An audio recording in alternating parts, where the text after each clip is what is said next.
recently, there has been an increased number of staffing agencies that have approached Plex Capital, and they're wanting to transition from having a back office to having a funding company. And there has been some opportunities that we've identified to make it a little bit smoother.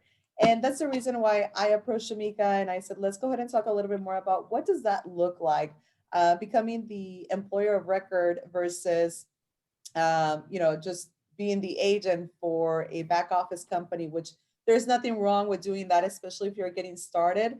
But at some point, you got to regain that independence. And so our goal is to be able to help you identify if you're ready to transition from having a back office to having your payroll company and being more independent, regaining your independence.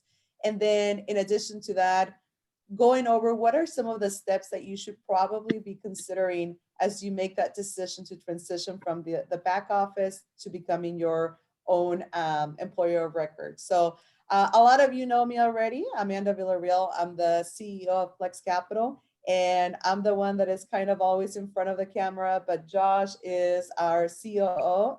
He is managing all the risk management and all of the operations here at Plex Capital. So Josh, if you want to introduce yourself. I think I've been introduced now, but well, thank you all for joining us. As Amanda mentioned, I'm the CEO of Plex Capital. Amanda and I founded the business a couple of years ago. And so while she handles all sales, marketing, branding, et cetera, vision with the company, I'll handle everything from operations, transactions, cash management, accounting, risk management, all the other things that are important for a quality funding partner. So yeah, I get a lot of the credit, but he does a lot of the work.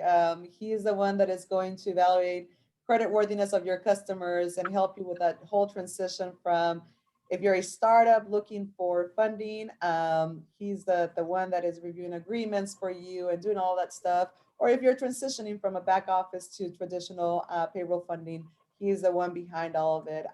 Josh and I had the opportunity to build a pretty large commercial finance company, and we've been working together for 13 years. So the man is sharp, utilizes knowledge. And so again, I get a lot of the credit, but he's really, really experienced and talented in everything that entails commercial financing.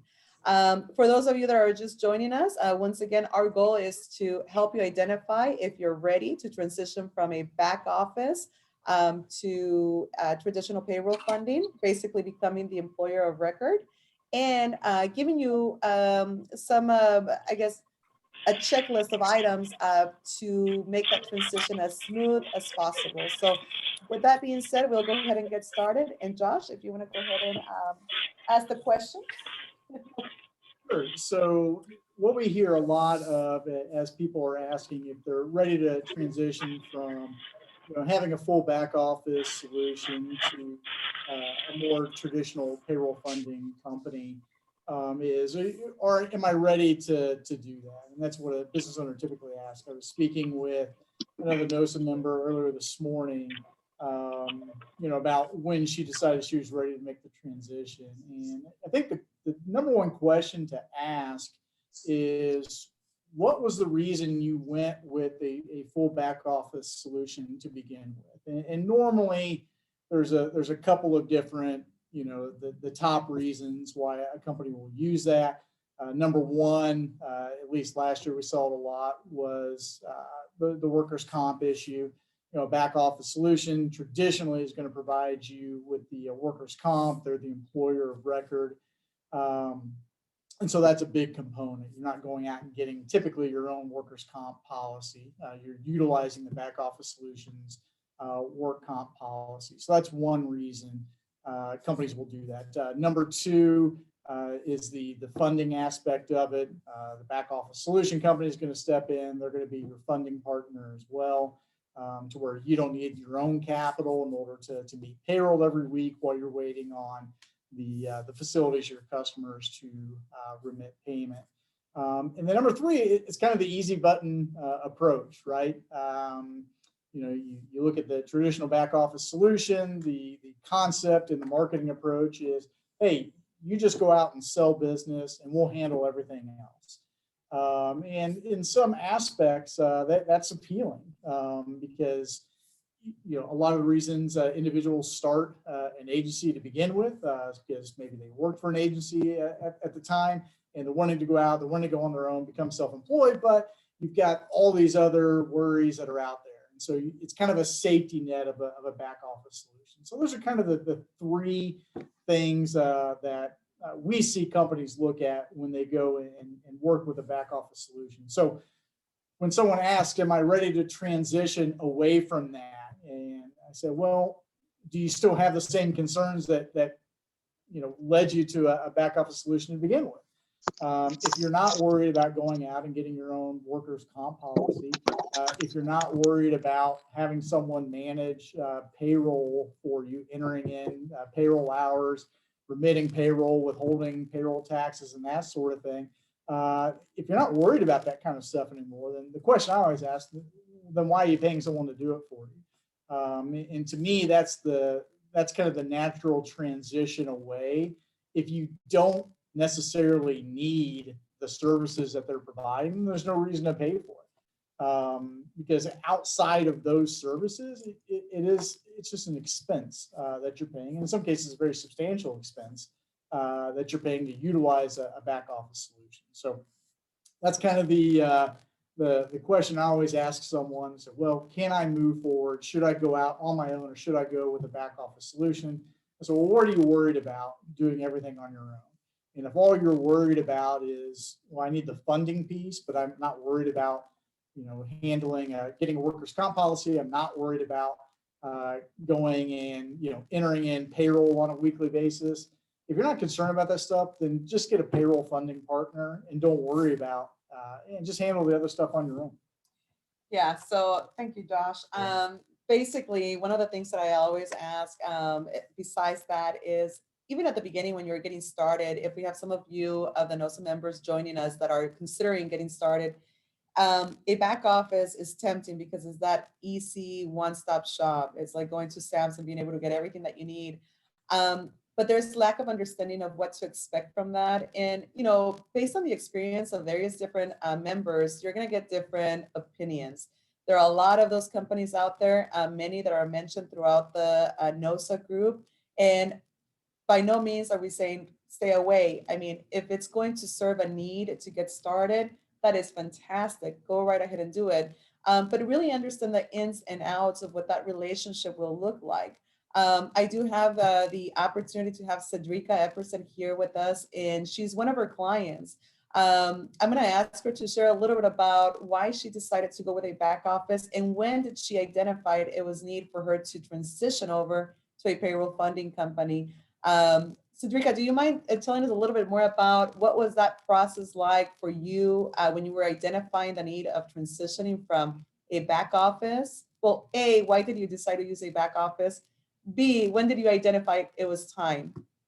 Okay. I decided to go with the back office because I just thought it was just like a one-stop shop. Like it was everything I needed. At the time, I thought, just less stress on myself as far as not having to handle payroll or invoicing or the insurance aspect. So just like it made sense. That way I can just focus on more so, getting new clients and, employees and just kind of growing the business and then just let them handle that part of it. And then honestly, I didn't know. I mean, I was new to the business, so I was scared. Like I was scared to figure out payroll and figure out, all of that stuff on my own. So I thought it was safe, the back office, just everything I needed. I used my back office for a month and I was like, nah, no, this isn't it. I made the switch a month. And I remember I switched to you guys in November and my accountant, she was like, well, do you want to just wait until December, and start a new, wait until the new year and just start off the new year, fresh. And I was like, I can't. I can't even wait another month. I need to switch now.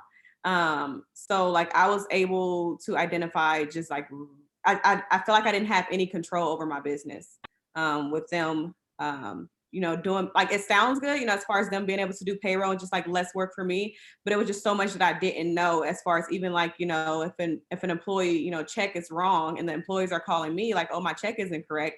And I couldn't even get a hold of anybody at the back office to try and fix my employees like check to kind of see like what's going on. And it's just like, that's not good for business. Like, people want their numbers to add up right. So I just feel like it was just so much that I didn't know when it came to my own business, because I let them have so much control over handling stuff, and I wasn't aware.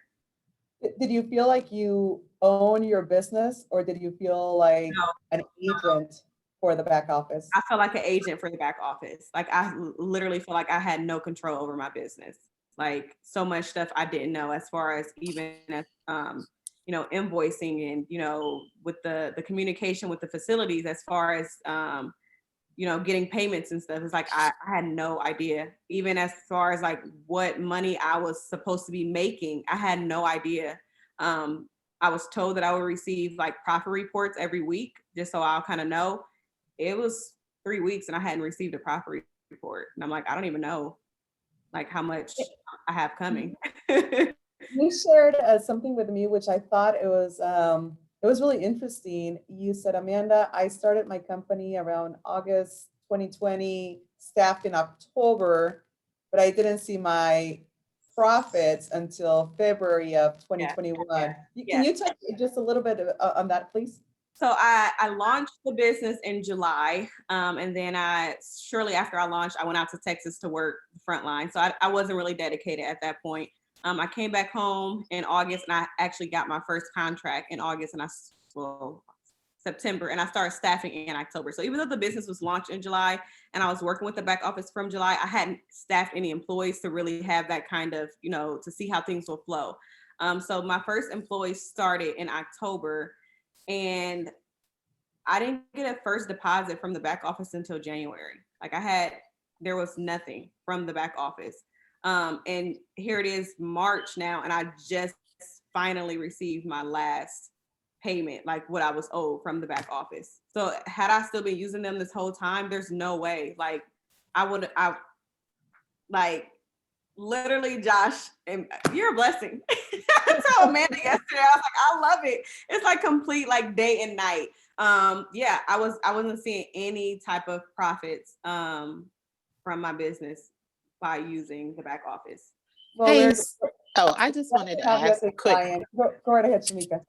I just want to ask a quick question. So you were saying at the point, at like a month in, you were kind of like, this isn't a good fit. Were you doing something on your end to kind of fill in the gaps that they were doing so that you can transition out of using their services? As far as like financial wise, was I right? And the human resources, because you said they did like the human resources. Did they do human resources and payroll, or they just did payroll? Yeah, okay. Human resources, payroll. Like I said, they had the professional general liability insurance, the workers' compensation. Right. So when I made that transition, I felt like I was starting my business all over again, even though. Gotcha. Because so I'm like, trying to, get insurance set up and get, different policies in place. And the workers' comp, it was a challenge because of COVID. I'm like, so it's just literally like, I was just so overwhelmed. And then getting those employees that were onboarded with the back office to now on board and get everything under my new, like my own payroll service. So I was like, I had to like redo, because what it was like, so when the employees, when they're hired on, the back office will send them an email, and then they do all of their onboarding, hiring, W-2s, W-4s, right. that. So they had all of those employees' information. I didn't have all of that. So the checks that the employees, so just this year, they received 2 W-2s. They received one for me personally, my business, when I made the switch over and started doing it on my own. And they received a W from the back office as well. So it literally, like, their checks had the back office, information on it on their pay stub. Yeah. Who were their employee. So I had to like, even as far as having those employees that were already onboarded and hired on through the back office, I had to have them come in and redo their, I-9 and W-4s and stuff for me to have to start my own payroll and get things going. So, it kind of was like annoying for the employees that were already, working too. I'm like, I'm sorry, we're switching, we're making some changes. I need you to come in and we need to, I need your information. So yeah.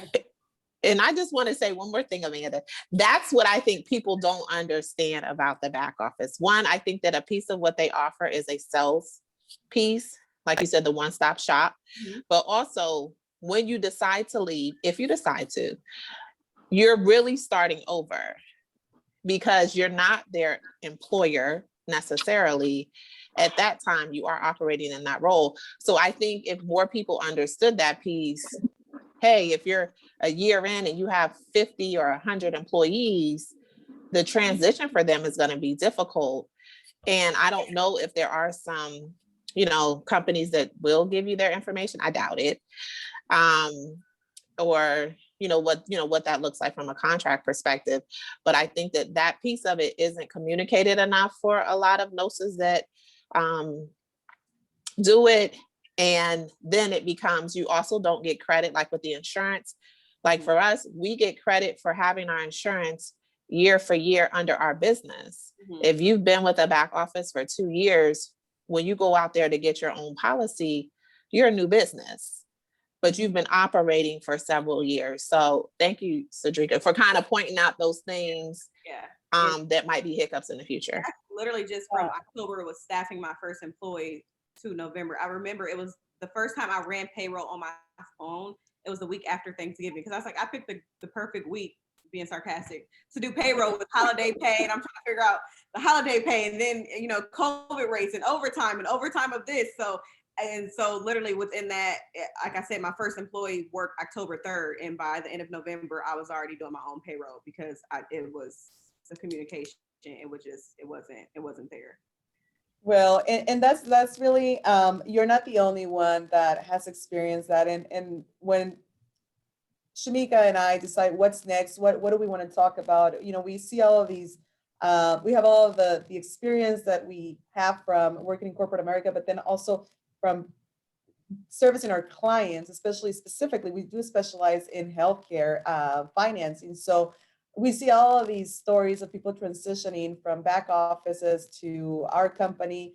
And we thought, okay, let's go ahead and provide an overview or call it a checklist of some of the things that you need to consider if you're transitioning from a back office to payroll funding. What are some of the things that will make that transition a little bit smoother, hopefully, right? At least try on your end. And Plex Capital will help you through. But I'll let Josh go over some of those main things, those steps that we believe are critical for you to be taking as you evaluate that transition, as you consider transitioning over from that service to payroll funding. Well, thank you. And Cedrica, thank you for the kind words. So you've been fantastic to work with as well. Through some challenges. So anyway, I think as a company, as an agency that's currently utilizing a back office solution and looking to transition to more either out of that or away from back office completely or away from back office to a payroll funding company. Some of the key things to look at, just like with any other contract, when you start utilizing a back office solution, you're contracting with that company. And just like any other contract that you enter into, you need to know how to get out of it. So there's two paths on a contract, getting in and getting out. And so the first thing I would tell a company to do is pull out your contract with that back office solution company and see what you have agreed to do. And what I mean by that is, how long have you agreed to work with them? What are the terms with ending that agreement? Are there notification periods that you have to do? Is it a 30-day notice, 60-day notice? Is there a penalty for ending that relationship early? Is that spelled out specifically in the contract? So I've seen kind of these contracts run the gamut between, hey, just let us know you're not going to use this anymore, and that's fine, to you're signing up for 3 years, and if you want out, you're going to pay some massive penalty or fee for doing so. And so just be aware of what you have signed. Ideally, you know that at the time you sign. But like a lot of people, you get in, you need to get a solution in place, you sign up, you're staffing, and then it's not until you're ready to leave do you really look to see what you signed to begin with. So pull out your contract, look to see what you agreed to, and understand how to get out of it. And that's something we can help with as well. We look at those types of contracts all the time. So that's the first thing. See what your notice is. If you need to give a 30-day notice, then give a 30-day notice. There is no getting around them not realizing that you're transitioning away. They will know. And so you might as well be upfront and abide by the terms of the contract that you sign. Some back office solution companies will actually have a lien filed against your company. You need to be aware of that, particularly if you're moving to a payroll funding company. That funding company will need to file a lien as well, and so you can't have two liens filed against the business. So you need to be able to go in and understand the terms of getting that back office solution company to release the lien they have on your company. So let's say all of that is taken care of. You've given proper notice. One of the things I would suggest is communicate. One, as Drika mentioned, communicate to your employees or who these individuals, your team that will now become your employees.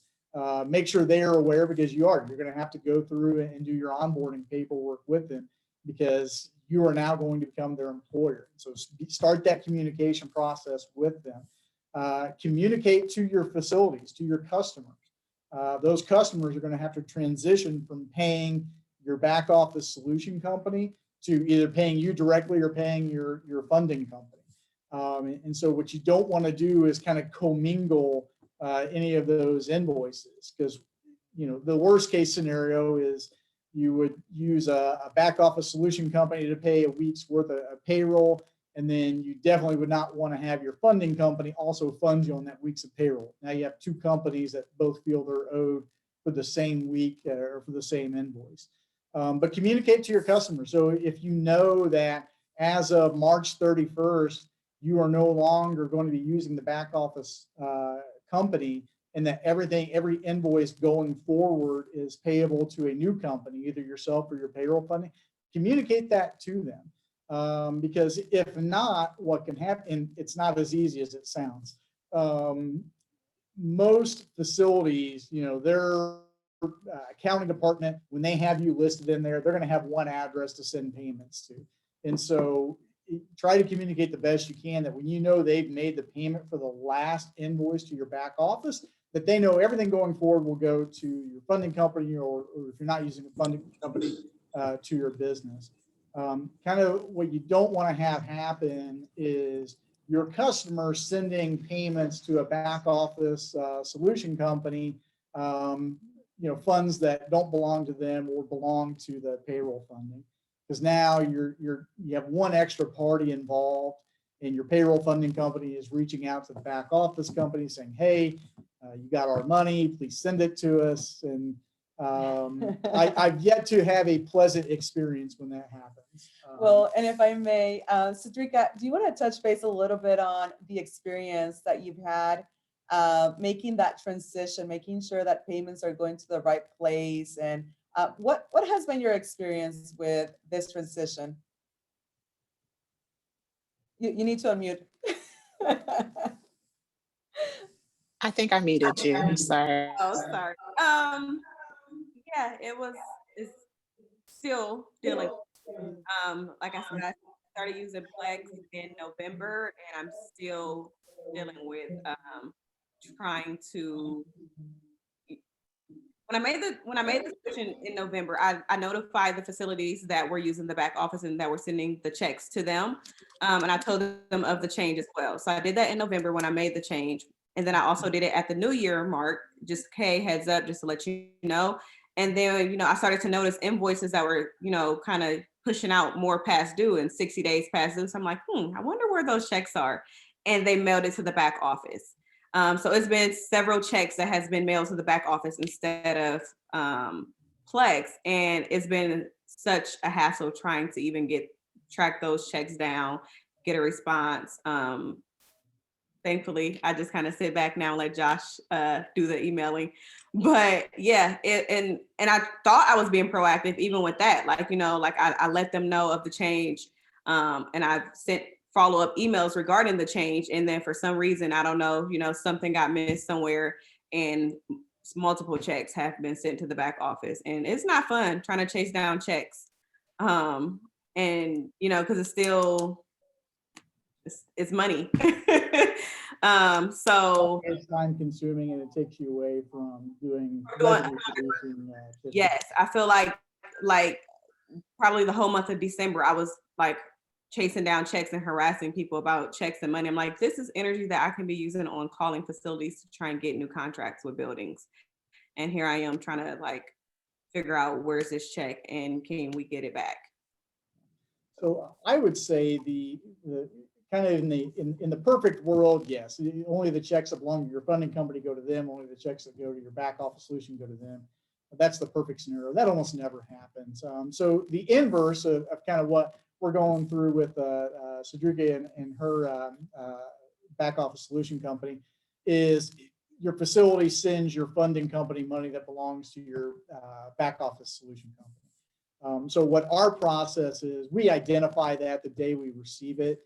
We communicate with the agency, and if we know that money belongs to someone else, we turn around, we'll process it within about 48 hours via direct deposit to the back office solution company. So it's done. We don't like hanging on to any money.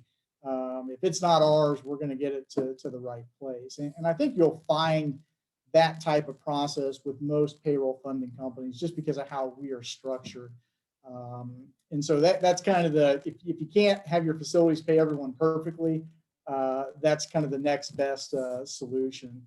We had one other agency that transitioned to us. What she did, she uses QuickBooks for billing and accounting and payroll and time cards as well. But what she did is when she was using her back office solution, her invoices started with invoice 1000, 1001, 1002.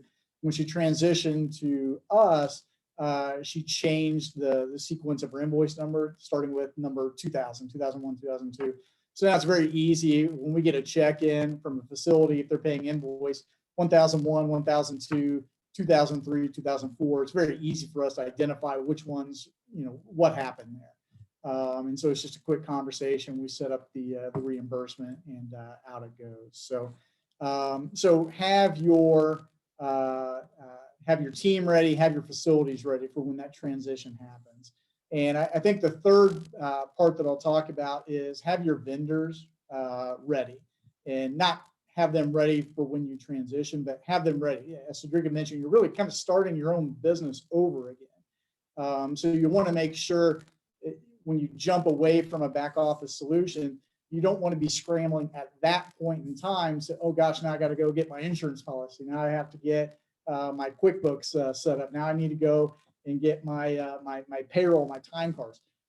Be working on that while you're getting ready to do the transition. That way, when this payroll week is over and starting on Monday or whatever the new pay period is, my team are now my employees. Have all your vendors set up and ready at that time. So when it comes to Thursday, by which means you're going to process your payroll to them. And so just be ready to hit the ground running, just as if you were starting a brand new business. You're going to have all those things worked out. And if you want help and you say, okay, I don't know how to set up QuickBooks to, properly for a new agency, or I'm not sure how to set up payroll, there is a wealth of resources out there that can help with that. Shamika and the NOSA group is a fantastic knowledge base. There are thousands of people in that group that have gone through the exact same process. As far as Amanda and I's company is concerned, we offer suggestions. If they want, if you need an introduction to someone that does something, we're happy to help on that. But you want to get those things in place before you just, turn the, pull the plug on your back office solution, be ready to go. Have your actual business ready for when you send that notice in, and that way you have a calm and smooth transition over to becoming your own employer. Well, yeah, and one of those vendors needs to be also your funding company. And hello, here we are, right? So perfect transition. As the funding company, we understand that if you're getting started, or if you're transitioning from a back office solution, that is going to take some time. So one of the things that we bring to the table is making sure that we don't start we never do this, but that we are not a company that is hitting you with fees, application fees, setup fees, monthly volume fees. Like, we understand that you're getting started if you're in the startup phase or if you're transitioning. And so do understand that that is something that you also have to do research on as you're transitioning and looking for new vendors that are going to replace that back office.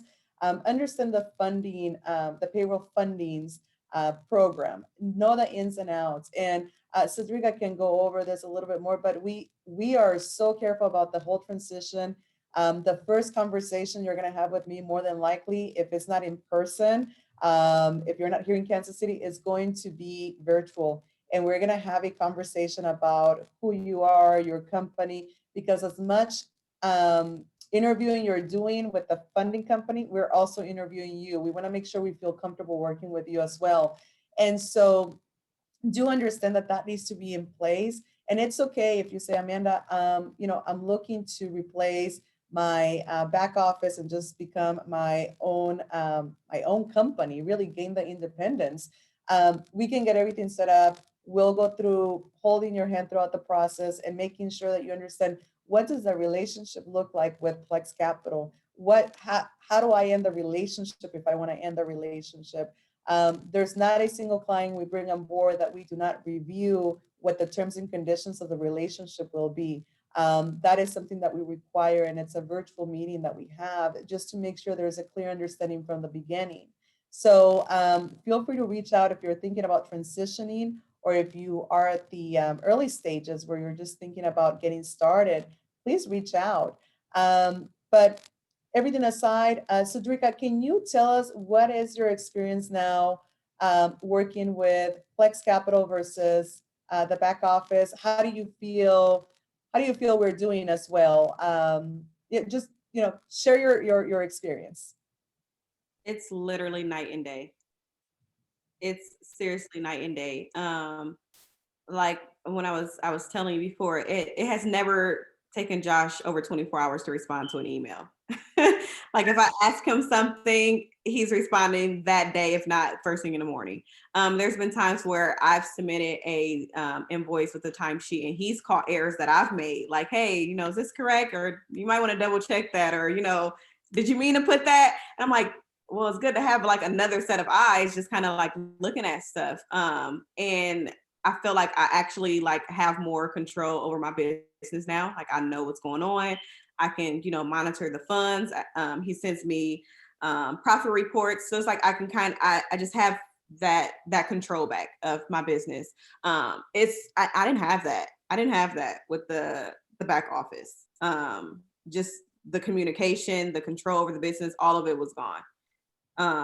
So now, and I actually, I think you might've made that suggestion too, when he said something about the invoicing and starting at this number to kind of be able to differentiate the two, back office versus Plex invoicing, which was, that was smart. It was a good idea. But yeah, it's just like. That wasn't my idea. That was another NOSA member that did it. And so I'm just stealing her idea and telling it to all of you. Came up with it. It was a good idea. So yeah, and it's like, it was just completely different. I honestly am satisfied. Like I didn't even, usually I'm the type of person who kind of like shops around and see other things. I didn't look at any other funding companies. When I talked to Amanda, and then like she said, we did the virtual Zoom call, and we talked, and even with the contract, she made it a point that we sat and went over every page. Like, okay, on this page, we're going to talk about this. Like we literally went over the contract together. So I didn't feel like I didn't know what I was signing, or I didn't know what I was, getting myself into. Like we talked about everything page for page. Wonderful. Well, thank you, Cedrica, for sharing your experience with this whole transition. I think it's critical to think about why you started a business. And a lot of us start a business because we want that freedom. We want to be independent. We want to make sure that if we want to fire a client, we fire a client. If we want to get a new client, we get a new client, and have that full control. And this is not necessarily discouraging anyone to use a back office. You got to do whatever you got to do, and I speak neutral about that. But there is that independence that you lose, and you're truly becoming an agent. And there's nothing wrong with it.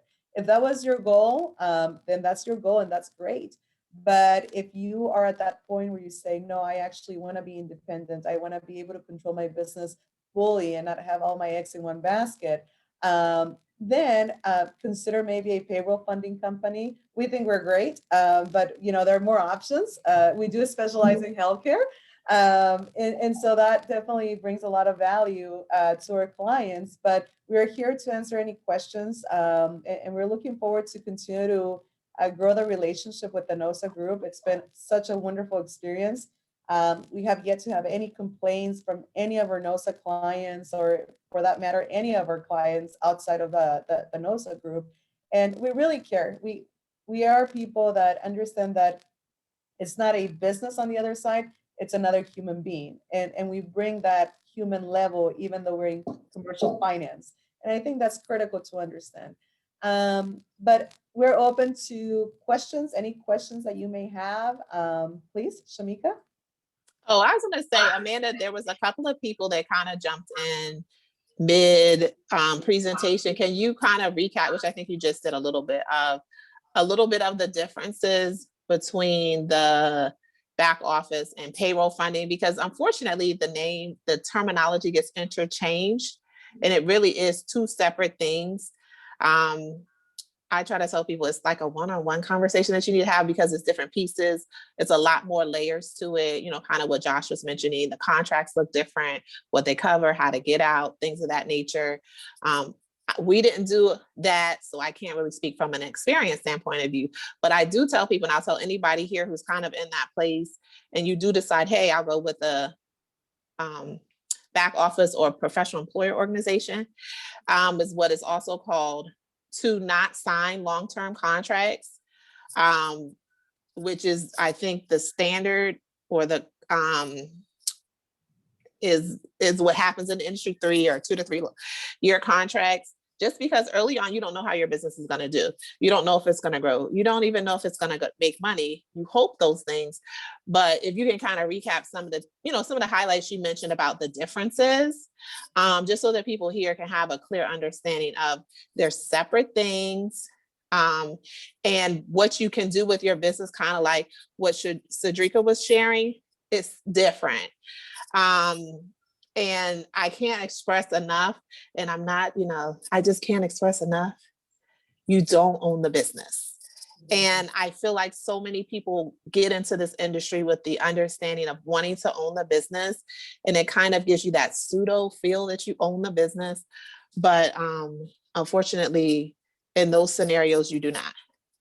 No, you're correct. So the main difference is, think about a back office as your one-stop shop. You're going to go and you're really going to become that salesperson. You're going to go get those contracts, and you lose control of everything. There's no ownership there, because you're really an agent of the back office.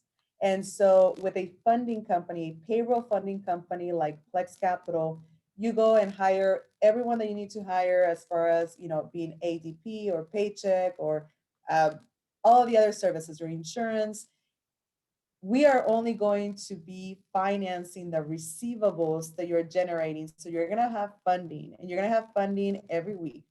You're going to send your invoices, say, every Monday to Plex Capital and your customer, and Plex Capital is going to fund you that day that we're able to validate the work that you're billing for. What you do with those funds, hopefully you're paying your staff, hopefully you're paying your quarterly taxes, and then you're taking your profits from there. So it's day and night. We're really, truly acting as your funding company, and you are your own boss. You have your own freedom of doing and selecting whichever vendors you need to select, and whichever customers you want to work with. We have no control over your business. Yeah, I think, what we touched on at the very beginning, the reasons that we see a lot of people go and use a back office solution, it's really one of 3 items. It's the workers' comp issue, because for whatever, and last year was tough. There were a lot of startup agencies that got shut out by the state from getting a workers' comp policy, because they just put a freeze on, or it was so delayed it didn't make sense. And so we saw a lot of agencies go and utilize a back office solution because they could get a workers' comp policy, which you have to have. if you have employees. And so we see that as one reason. We see, back office solutions, they do provide funding, and that's another reason why companies go and use a back office solution. And then we also see the back office solution company is they're going to run your payroll. And so they're going to do all your onboarding for, I say your employees, they really become the back office solution company's employees. They're the employer of record. So they're going to do the onboarding of your staff. And they're going to run the payroll, they're going to do the withholdings, and essentially what they do, they'll charge their fee on it, and then really it's whatever is left over is what they turn around, and I've seen some of them called commissions that they pay out to the agency. I know as a business owner, I'm not in business to earn commissions off people. I'm in business to earn profit, and I want to dictate what that is. And so what I say is, if those are the reasons you are using a back office solution, it's just that easy button where I go out and sell and they do everything else, and I get paid a commission based on when all the calculations are done, that's fine. But understand you are building their business by doing that. And as Shamika mentioned, you can work with a back office solution company for 10 years. And if you go out and say, now I'm going to get my own workers' comp policy, even if your employees never had an accident or anything like that, you don't get that credit, right? You're brand new. You're no different than anyone else that's going and starting a brand new agency and is going out and getting a workers' comp policy. And so there's no credit given because you used the back office solution for 10 years and your staff never got hurt or anything like that. So I look at it, if you're not worried about the things you were worried about that caused you to go to a back office solution, there are far more economic companies or ways to run your business. And you might as well, the second you're ready to move over, go ahead and start that process, because there are things you're starting a new business. And so get those things in place. But if you're just using a back office solution because they do your bookkeeping for you or that they're running payroll, there are a lot of accountants or CPAs or QuickBooks experts that are out there. They will do that for you for a very, very, the cost is substantially different than, if you're paying 25% of your payroll to a back office company to do your withholdings and bookkeeping and that sort of thing. And really, you still are doing your own bookkeeping even if you're using a back office solution. So I think if you don't need them for the services that they're providing, don't use them and pay the cost because whether you're using all of those services or you need them, you're paying for them. Yeah, it really comes down to what's the outcome. Again, there's no right or wrong. It's what is the desired outcome. And like Josh said, many of us that have gotten into business to run our own businesses, we got in not to get a commission. We got in to get a profit, right? Like we want to be independent and actually go in and have that freedom. But if you're really just wanting to pseudo have a business and have someone else help you out, a back office is great. So there's no right or wrong. This presentation, we thought it was necessary because of the number of notes on it, or members that have approached us about transitioning from a back office to our company. And we want to make it as easy as possible and also keep our community informed of what does that look like. But again, nothing wrong with using a back office. It really depends on what is a desired outcome that we have. What's the goal here? Okay, thanks. Amanda, we have one question in the chat. I'm not sure if you guys are seeing the chat from Laquana. Let's see. Give me 1 second. All Or I can right. just say, okay. Okay, so how much funding do we provide? We are going to provide the funding based on the credit worthiness of your customer. So everything that we do here at Plex Capital is not going to be necessarily based on your personal credit or your assets, personal assets. Every time you're looking at engaging with a facility and contracting with that facility, we're going to run a commercial credit check on them. So we're going to look at that facility and say, okay, are they able to pay their bills? Have they been paying their bills? And this is a data source that we utilize to evaluate the credit worthiness. And from there, we're going to say, okay, this facility seems like they can only qualify for $50,000. So this is going to be the line of credit we're going to give them. Or it might be the opposite. This one qualifies for $1.5 million. It's going to depend on the credit worthiness of your facility. So that's how much we're going to be giving as far as the amount. And then as far as collections, yes, we do payment reminders. So you also, whenever you sign up with us, you have access to your account 24/7. So you do have a portal. When you go through the onboarding with us, you will be trained on how to access that portal and what reports are available as well. So you have full transparency and you can look at the aging. So it's going to be combined work. If we know that there's an invoice that is going over the payment terms that you agreed with that facility, we're going to be on the phone with them and we're going to call and remind them that, hey, there is an invoice that is pending. If we need to get a little bit more aggressive, we're going to have a conversation with you and say, okay, you have that relationship with them. Make sure that you call them because we don't want to be the ones that ruin that relationship with that facility. Maybe that invoice got overlooked. Maybe there was a transition in their accounting department, so they have a new member. So there's so many things that go into it, but to answer your question, funding will be based on the creditworthiness of your customer. And then we do get involved with the payment reminders and collections. And Josh, if you want to expand on that. Sure. So anytime there's a credit limit that comes in or a new facility, you're able to submit that through our web portal.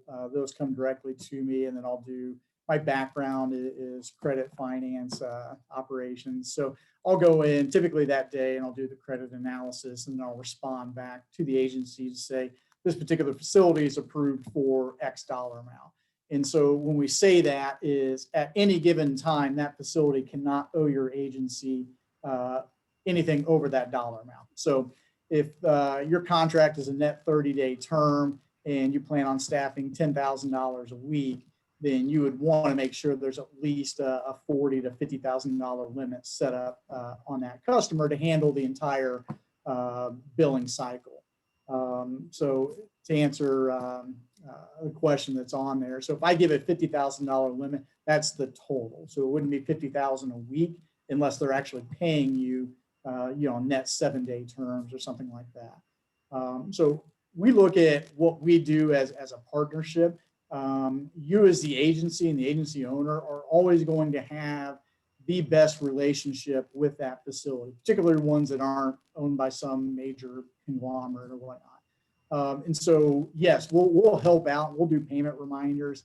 A lot of times with a facility, it's not an inability to pay. There's just something that's preventing a payment from going out. They need a W-9. They need a copy of a timesheet or just little things like that. And we step in and help out on that because that's just that's busy work for you, the agency owner, to have to mess with that kind of stuff. But we're sitting in front of our desks all day. We have access to all that. So we certainly help out. But at the end of the day, if we're not getting a response from a facility and it's something that we have extended credit on, yeah, absolutely. We're going to reach out to the agency and say, hey, can you call the administrator there that you have a relationship and just find out what's going on?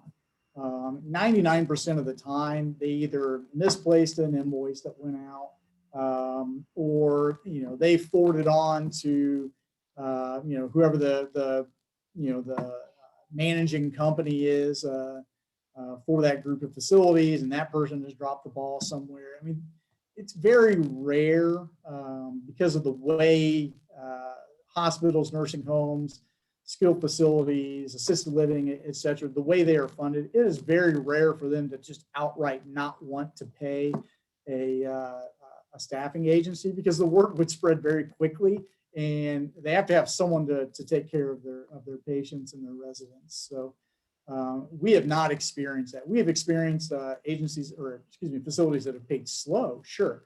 But more often than not, it's just because someone has, so many people are working from home right now. It's very easy for accounting departments to misplace an invoice or they miskey something. But we're here to support for that type of stuff and try to get those issues resolved as quickly as possible.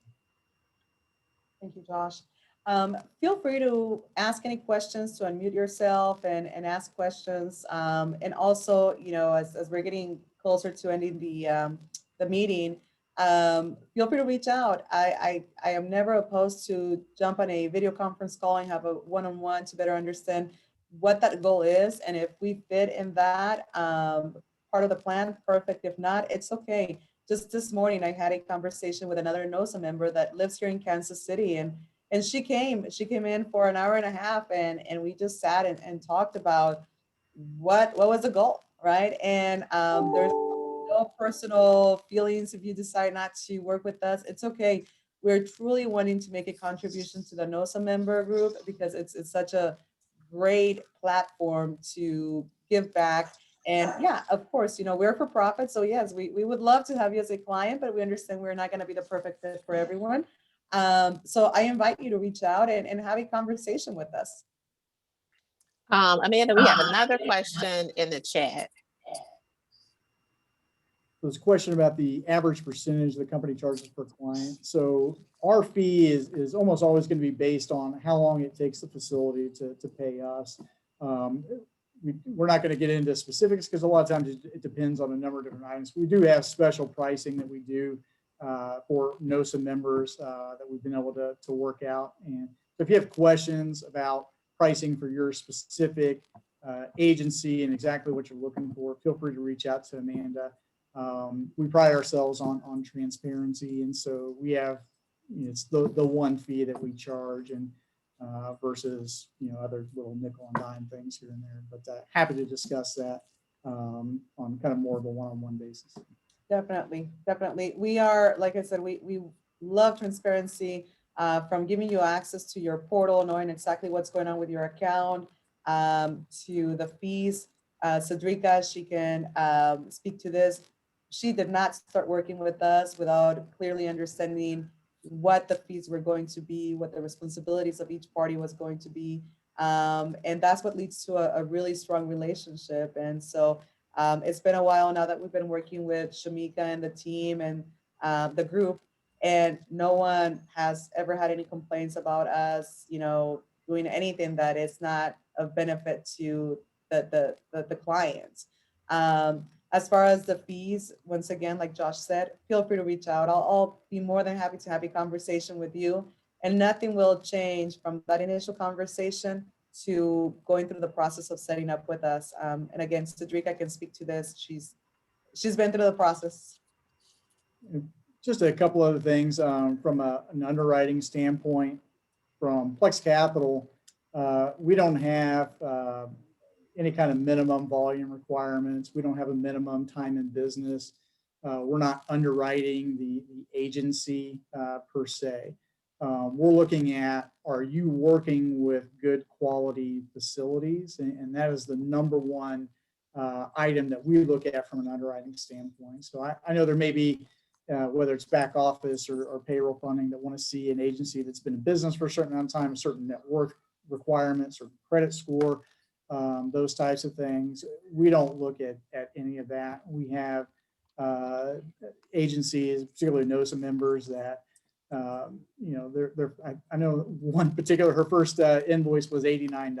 I mean, it was like 2 hours worth of work that she had sent over, and now she funds anywhere between 20 and 35,000 a week with us. So we understand we're working with, for the most part, newer businesses, and so it's not a concern of us if we need to be patient and grow with the NOSA members. I mean, we're in the same boat. We're trying to grow as well. So we don't have minimums that we put on, and we don't have maximums either. And so we're here to support an agency or a NOSA member at any stage of their business, at any level of scale that they're currently at. Wonderful. Well, Shamika, are there any other questions that we can answer? I don't have any more questions, and I don't think anyone else has a question. Oh, Lisa has a question here. I just want to ask, have you guys worked with somebody that offer like daily pay, and you guys able to fund them? I'm sorry, what is the question again? Like if we offer daily pay, Uh-huh. did you guys work with anybody that offer daily pay to their staff and, also use your funding?